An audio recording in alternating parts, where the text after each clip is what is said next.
अंतरिक्ष में साक्षात दिखे श्री विष्णु। लगभग 1 साल पहले नासा ने ब्रह्मांड की एक ऐसी तस्वीर निकाली जिसे देखकर नासा के साथ साथ इस दुनिया का हर मनुष्य चौंक गया। अब सवाल ये उठता है कि आखिर उस तस्वीर की सच्चाई क्या थी और किस तरह से वो वेद पुराण उसे जुड़ा हुआ है। सबसे पहले आपको भगवान श्री कृष्ण और भगवान विष्णु के बारे में तो वो बातें जान लेनी चाहिए जो कि आपको जानना बहुत जरूरी है, जिसे बहुत कम लोग ही जानते होंगे। साथ ही उन बातों का जुड़ाव नासा को मिली उससे चौंकाने वाली तस्वीर से भी है। परंतु 2 प्रमुख सवाल अभी भी विज्ञान को हैरान किए हुए हैं। पहला सवाल यह कि आखिर इस ब्रह्मांड व सृष्टि की रचना कैसे हुई। वैज्ञानिकों ने बिग बैंग थ्योरी दी, जिसमें वैज्ञानिकों ने कहा कि एक दहकते हुए गोले का जब विस्फोट हुआ तब ब्रह्मांड का निर्माण हुआ। तो आखिर सवाल यह उठता है कि आखिर यह दहकता हुआ गोला आया कहां से। इसके अलावा दूसरा सवाल यह कि मनुष्य कौन सा तत्व शरीर से निकल जाता है जिससे मनुष्य मर जाता है। मरे हुए मनुष्य को आधुनिक विज्ञान क्यों नहीं जिंदा कर पाता। कुछ लोग मानते हैं कि ईश्वर ने ब्रह्मांड या सृष्टि को 6 दिन में रचा और 7वें दिन आराम किया। उसने सबसे पहले मानव को रचा और उसी की पसली से स्त्री को रचा। लेकिन क्या यह कहानी सच है?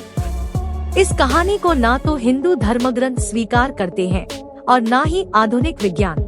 वेदों में सृष्टि रचना को बेहद वैज्ञानिक ढंग से समझाया गया है, इसलिए वेदों पर ही रिसर्च करके आधुनिक विज्ञान ब्रह्मांड उत्पत्ति के सिद्धांत के काफी नजदीक पहुंच गया है। वीडियो शुरू करने से पहले छोटा सा निवेदन है कि कमेंट में जय श्री हरि अवश्य लिखें। मित्रों, हम सभी या तो जानते ही हैं कि नासा एजेंसी लगातार ब्रह्मांड पर नजर बनाए हुए है और अक्सर यहाँ अंतरिक्ष एजेंसी ब्रह्मांड की तस्वीरों को लोगों के साथ साझा करती रहती है। पिछले साल वर्ष 2021 में नासा ने 2 ऐसी तस्वीरें साझा की थी जिन्हें देखकर लोग हैरान रह गए थे। नासा ने इस तस्वीर को मिस्टिक माउंटेन कहा है, क्योंकि ऐसा लगता है जैसे कोई व्यक्ति रहस्यवादी नींद में सो रहा है।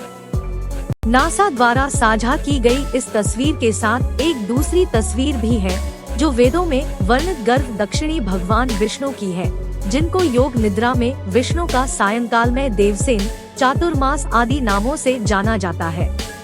यदि दोनों चित्रों को आप ध्यान से देखें तो इन दोनों में काफी समानता देखने को मिलती है। विभिन्न खगोलीय पिंडों की खोज और प्रदर्शन करते हुए नासा ने जो फोटो कैप्चर की है उसमें करीना ने बोला को दिखाया गया है। करीना ने बुला अंतरिक्ष के एक छोटे से हिस्से की पड़ताल है जो हमारी आकाशगंगा में सबसे बड़े स्टार बनाने वाले क्षेत्रों में से एक है और यह क्षेत्र हमसे 7500 प्रकाश वर्ष दूर है। यहाँ ज्यादातर हाइड्रोजन गैस विद्यमान है। अब यदि हिंदू शास्त्रों की बात करें तो गौड़ीय वैष्णववाद में 7वां तंत्र में भगवान विष्णु के 3 अलग अलग रूपों का वर्णन किया गया है, जैसे कि महाविष्णु गर्भा, दक्षिणी विष्णु और शिरो। अगर आप इस फोटो को ध्यान से देखें और इसकी तुलना विष्णु की तस्वीर से करें जो कि काल्पनिक नहीं है, तो आप पाएंगे कि नासा की तस्वीर बहुत हद तक भगवान विष्णु के इस रूप से मिलती जुलती है। इतना ही नहीं, इसकी बात फिर से 2 महीने बाद नासा के टेलीस्कोप द्वारा एक दूसरी तस्वीर खींची गई जिसे हैंड ऑफ गॉड का नाम दिया गया। इसे भी ध्यान से देखने पर आपको लगेगा कि किसी भगवान का हाथ आपके सामने है। जब ये वाली तस्वीर नासा द्वारा लोगों के बीच आई तो लोग चौंकने लगे और दोनों ही फोटो को भगवान से जोड़ते हुए बड़ी तेजी से सोशल मीडिया पर वायरल करने लगे। धीरे धीरे इन दोनों तस्वीरों ने पूरी दुनिया में तहलका मचा दिया। कुछ लोगों ने हाथ वाली तस्वीर के लिए यह भी कहा कि यह तस्वीर ब्रह्मांड के अंतिम चोटी से निकलती हुई दिखाई दे रही है और उंगलियों के ऊपर सुदर्शन चक्र है। इसका मतलब यह हुआ कि आप माने या ना माने, इस दुनिया में हर चीज यहाँ तक कि पूरी दुनिया भगवान विष्णु के अंदर ही विद्यमान है। इसीलिए समय समय पर प्रकृति ऐसे ऐसे चमत्कार दिखाती है जिसे देखकर विज्ञान के भी होश उड़ जाते हैं। लेकिन अफसोस यह है कि विज्ञान इन सभी बातों पर बहुत कम विश्वास करता है या करता ही नहीं है। जब तक तस्वीर ट्विटर और इंस्टाग्राम पर फैली तो लाखों करोड़ों लोगों ने इसे भगवान दक्ष आई विष्णु जी की ही तस्वीर मानी और ये भी बताया कि शिरो दक्ष आई विष्णु अपनी योग निद्रा में विश्राम कर रहे हैं। अब यहाँ बहुत सारे लोग यह भी कह सकते हैं कि यह गलत है और विज्ञान की वजह से ही सब कुछ इस दुनिया में संभव हो पाया है। विज्ञान ने ही इस दुनिया को उत्पन्न किया है।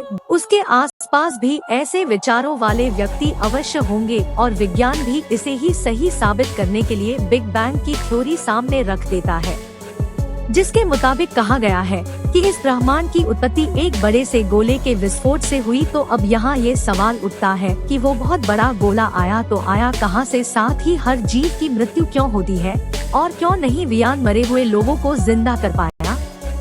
ऐसे बहुत से सवाल हैं जिनसे विज्ञान भी पल्ला झाड़ लेता है और इसीलिए कहा जाता है कि जहाँ पर विज्ञान की सोच खत्म होती है वहीं से वेद पुराण में लिखी गई बातें शुरू होती है। फिर ऐसी बहुत सी चीजें हैं जिन्हें विज्ञान अब समझ पाया है। दोस्तों, इस बारे में आपके क्या विचार है, हमें कमेंट करके जरूर बताएं।